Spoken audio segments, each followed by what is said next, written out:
Hi viewers, welcome to our channel. మీ లైఫ్ని turn out చేయడానికి అండ్ మీరు లైఫ్లో సెటిల్ అవ్వడానికి ఒక మంచి జాబ్ అప్డేట్తో అయితే నేను ఈరోజు మీ ముందుకు వచ్చేసాను. అదేంటో చూసే ముందు మన ఛానల్ని ఇప్పుడే కనుక చూస్తున్నట్లయితే వెంటనే మన ఛానల్ని సబ్స్క్రైబ్ చేసుకోండి. అండ్ ఆ జాబ్ అప్డేట్స్ ఏంటో ఇప్పుడు మనం చూసేద్దాం. అండ్ ఇది వచ్చేసి కాంపిటీషన్ కమిషన్ ఆఫ్ ఇండియా అంటే CCI నుంచి వేకెన్సీస్ కోసం అయితే ఒక నోటిఫికేషన్ అయితే రిలీజ్ చేశారు. అండ్ ఇదేంటి అంటే కాంపిటీషన్ కమిషన్ ఆఫ్ ఇండియా విదేశీ సేవా నిబంధనల ఆధారంగా డిప్యూటేషన్ డైరెక్టర్ జనరల్ CCI ఆఫీస్లోకి వేకెన్సీస్ ఉన్నాయి. సో దానికోసం ఏ వేకెన్సీస్ ఉన్నాయి, ఆ వేకెన్సీస్ ఏంటి, దానికి వచ్చే శాలరీ ఏంటి అనేది ఇప్పుడు మనం ఫస్ట్ చూసేద్దాం. అండ్ ఫస్ట్ వేకెన్సీ వచ్చేసి అడిషనల్ డైరెక్టర్ జనరల్. ఇక్కడ 3 వేకెన్సీస్ అయితే ఉన్నాయి. పే లెవెల్ వచ్చేసి 1113A. ఇక్కడ శాలరీ వచ్చేసి 1,31,100 నుంచి 2,16,600 వరకు ఉంది. అండ్ నెక్స్ట్ వచ్చేసి జాయింట్ డైరెక్టర్ జనరల్. ఇక్కడ 7 వేకెన్సీస్ ఉన్నాయి. ఇది లెవెల్ 13. అండ్ ఇక్కడ శాలరీ వచ్చేసి 1,23,100 నుంచి 2,15,900 వరకు అయితే ఉంది. అండ్ నెక్స్ట్ వచ్చేసి third category and deputy director general. ఇక్కడ 12 వేకెన్సీస్ ఉన్నాయి, 12 వేకెన్సీలు ఉన్నాయి. అండ్ ఇది వచ్చేసి లెవెల్ 12లో ఉంది. ఇక్కడ శాలరీ వచ్చేసి 78,800 నుండి 2,09,200 వరకు అయితే శాలరీ పే చేస్తారు. మీరు ఈ అప్లికేషన్ తప్పనిసరిగా ఆల్ ఇండియా సర్వీస్ లేదా central civil services group A లేదా autonomous organisation or regulatory authorities లేదా state or central government universities లేదా అకాడమిక్స్ లేదా రీసెర్చ్ ఇన్స్టిట్యూట్స్లో జాబ్ హోల్డర్స్ అయి ఉండాలి అని ఒక నోటిఫై అయితే ఇక్కడ రిలీజ్ చేశారు. అండ్ ఇది వచ్చేసి మీ జాబ్ పర్మనెంట్ వచ్చేసి 3 years స్టార్టింగ్ నాటికి విదేశీ సేవా నిబంధనల ప్రాతిపదికన డిప్యూటేషన్ చేయబడుతుందంట. అండ్ ఇది పోస్టుల లభ్యత మరియు పని అవసరాలపై ఆధారపడి పొడిగిస్తారు వాళ్ళ ఇష్టం. అండ్ డిప్యూటేషన్ ప్రాతిపదిక నియామకం OM నెంబర్ 6-8-2009 ద్వారా DOPT ద్వారా జారీ చేసిన సూచనల ద్వారా అయితే నిర్వహించబడుతుంది అని చెప్తున్నారు. అండ్ నెక్స్ట్ వచ్చేసి CCI ద్వారా దరఖాస్తులు తీసుకోవడానికి అండ్ మీ అప్లికేషన్స్ తీసుకోవడానికి డిప్యూటేషన్ ప్రాతిపదికన గరిష్ట ఏజ్ లిమిట్ వచ్చేసి 56 years అయితే దాటి ఉండకూడదు అని చెప్తున్నారు ఇక్కడ మీ ఏజ్ లిమిట్. అండ్ మీరు ఈ అప్లికేషన్స్ అయితే ఇన్ టైంలో CCIకి ఇన్ టైంలోనే అప్లై చేయాలి. అండ్ నెక్స్ట్ వచ్చేసి ఇక్కడున్న డిప్యూటేషన్ కోసం మీకు ఉండవలసిన క్వాలిఫికేషన్స్ ఏంటి అండ్ ప్రొఫెషనల్ స్టాఫ్ ఇవన్నీ కూడా ఇక్కడ చూసేద్దాం.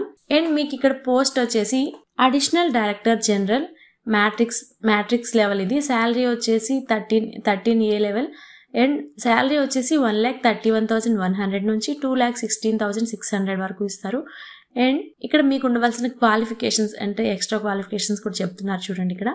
అండ్ ఆల్ ఇండియా సర్వీసెస్ లేదా central civil services group autonomous organisation group A లేదా అటానమస్ ఆర్గనైజేషన్ లేదా రెగ్యులేటరీ అథారిటీస్ ఆర్ యూనివర్సిటీస్ లేదా అకాడమిక్స్ ఆర్ రీసెర్చ్ ఇన్స్టిట్యూట్లో అధికారులుగా చేసి ఉండాలి అంటున్నారు. అండ్ సెకండ్ వచ్చేసి GPలో 1 year అనుభవం అండ్ 8,700 పే లెవెల్ 13 ఆర్ GP5లో 5 years service and 7,600 pay level 12 or regulation or institution వ్యవహరించే ఏదైనా ఆర్థిక నియంత్రణ చట్టం యొక్క విచారణతో అనుభవం అయితే మీకు ఉండాలి, ఎక్స్పీరియన్స్ అయితే ఉండాలి అంటున్నారు. అండ్ ఎక్స్ట్రాగా finance and accounts, CA or CS or cost accounts law or economics or commerce or business అడ్మినిస్ట్రేషన్లో బ్యాచిలర్ డిగ్రీ లేదా సెలెక్షన్ కమిటీకి సమానమైన ఏదైనా ఒక డిగ్రీ అయితే మీకు కంపల్సరీ ఉండాలి అంటున్నారు. మీకు దీని మీద ఫుల్గా ఎక్స్పీరియన్స్ అయితే ఉండాలి అని వాళ్ళు కోరుకుంటున్నారు. అండ్ ఇక్కడ వేకెన్సీస్ వచ్చేసి 3 వేకెన్సీస్ అయితే ఉన్నాయి. అండ్ నెక్స్ట్ కేటగిరీ వచ్చేసి joint director general matrix level 13 and salary వచ్చేసి మ్యాట్రిక్స్ 11 వచ్చేసి 13 శాలరీ వచ్చేసి 1,23,100 నుండి 2,15,900 వరకు ఉంటుంది. ఇక్కడ ఉండవలసిన ఏంటి అంటే ఆల్ ఇండియా సర్వీసెస్ లేదా central civil services group A ఉండాలి ఆర్ అటానమస్ ఆర్గనైజేషన్ లేదా రెగ్యులేటరీ అథారిటీస్ ఆర్ యూనివర్సిటీస్ లేదా అకాడమిక్స్ లేదా రీసెర్చ్ ఇన్స్టిట్యూట్లో అధికారులు సారూప్య పోస్ట్ లేదా గ్రేడ్లో పనిచేయటం లేదా GPలో 3 years experience and 7,600 pay level 12 or GPలో 6 years experience matrix level and 7,600 pay level 12 and GPలో 6,600 ఇలా 2 years ఎక్స్పీరియన్స్ అయితే కావాలి అంటున్నారు. అండ్ జీపీలో 8 years సర్వీస్ 6,600 పే లెవెల్ 11లో అండ్ లేదా income tax or customs or airports ఇలా ఏదైనా ఆర్థిక చట్టం కింద దర్యాప్తు లేదా సీక్రెట్ ఏజెన్సీలో అనుభవం అయితే ఉండాలి అంటున్నారు. అండ్ ఇంకా finance and accounts, CA or CS or cost accounts law లేదా economics or commerce or business అడ్మినిస్ట్రేషన్లో బ్యాచిలర్ డిగ్రీ లేదా సెలక్షన్ కమిటీకి ఉపయోగకరంగా ఉంచే ఏదైనా ఈక్వల్ డిగ్రీ ఏదో ఒకటి ఉండాలి అంటున్నారు. అండ్ మీకు ఎక్స్పీరియన్స్ కూడా ఉండాలి అంటున్నారు. ఇక్కడ వేకెన్సీస్ వచ్చేసి 7 వేకెన్సీస్ ఉన్నాయి. అండ్ నెక్స్ట్ వచ్చేసి third category deputy director general matrix level 11-12 and salary వచ్చేసి 78,000 నుండి 2,09,200 వరకు అయితే ఉంటుంది అంటున్నారు. అండ్ ఇక్కడ మీకు కావాల్సినవి ఏంటి అంటే సెంట్రల్ గవర్నమెంట్ అధికారులు లేదా స్టేట్ గవర్నమెంట్ ఆర్ కేంద్ర పాలిత ప్రాంతాలు లేదా స్వయం ప్రపత్తి గల సంస్థలు లేదా నియంత్రణ అధికారులు లేదా పిఎస్యు లేదా యూనివర్సిటీస్ లేదా విద్యా సంస్థలు లేదా పరిశోధనా సంస్థలు మొదలైనవి దాంట్లో వర్క్ చేసిన ఎక్స్పీరియన్స్ ఉండాలి అంటున్నారు. అండ్ సారూప్య పోస్ట్ లేదా గ్రేడ్లో పనిచేయడం లేదా జీపీలో 4 years experience 6,000 pay level or జీపీలో 6 years matrix service and 6,600 pay స్థాయి లెవెల్ మరియు 5,400 pay level 10 and GP 6,600 pay level 11లో కనీసం 2 years వర్క్ చేసిన ఎక్స్పీరియన్స్ అయితే ఉండాలి. అండ్ జీపీలో 8 years experience and 5,400 pay level 10 వచ్చేసింది.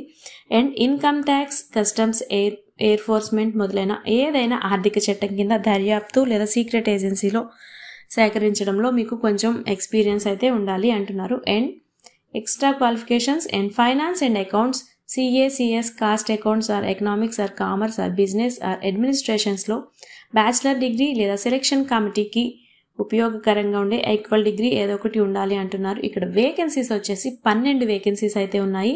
అండ్ డిస్క్రిప్షన్లో అయితే అప్లికేషన్ ఫార్మేట్ ఉంటుంది. అక్కడ అప్లికేషన్ ఫార్మేట్ మీరు డౌన్లోడ్ చేసుకున్న తర్వాత అక్కడ మీరు ఎలా ఫిల్ చేయాలని ఇప్పుడు చూద్దాం. పైన వచ్చేసి మీ పాస్పోర్ట్ సైజ్ ఫోటోగ్రాఫ్ ఒకటి తీసుకుంటున్నారు. And name full letters in block లెటర్స్లో ఉండాలి. And post applied in separate application be submitted for separate post. ఏ పోస్ట్కి ఆ పోస్ట్ మీరు అప్లై చేయవలసి ఉంటుంది. And date of birth and date of submission and service with you belong and status your present employer. And మీరు ఎక్కడైనా అయితే work చేస్తున్నట్లయితే అక్కడ చేసిన ఎక్స్పీరియన్స్ సర్టిఫికేట్ ఇవన్నీ కూడా అడుగుతున్నారు. మీరు ప్రస్తుతం ఏ జాబ్ చేస్తున్నారో లేదా అనేది. అండ్ గవర్నమెంట్లో నియామకం ప్రారంభ సేవ and telephone number and email address and telephone number and email address and మీ permanent address and present post and pay level and present basic pay or pay scale and pay band ఇలా సంబంధించినవన్నీ కూడా అయితే ఇక్కడ అడుగుతున్నారు. And me qualifications ఇవన్నీ కూడా మీరు అక్కడ ఫార్మెట్లో అడిగినవన్నీ కూడా ప్యూర్లీ జెన్యూన్గా ఉన్న మీరు పూర్తిగా జెన్యూన్ ఇన్ఫర్మేషన్ మాత్రమే అక్కడ సబ్మిట్ చేయండి. ఎందుకంటే మళ్ళీ ఇంత చేసిన తర్వాత జాబ్ వస్తుంది రాదు అని డౌట్ వద్దు. అండ్ కరెక్ట్గా ఉండండి. ఆ నోటిఫికేషన్లో ఏమైతే ఉన్నాయో అవన్నీ మీరు ఒకసారి క్లియర్గా చూసుకున్న తర్వాత మేము ఈ జాబ్కి సెలెక్ట్ అవుతాము అనే కాన్ఫిడెన్స్ ఉంటే మీరు డెఫినెట్గా ఈ జాబ్కి అయితే అప్లై చేసుకోండి. All the best. అండ్ ఇలాంటి మంచి జాబ్ అప్డేట్స్ కోసం అయితే మన ఛానల్ని సబ్స్క్రైబ్ చేసేసుకోండి. Thanks for watching.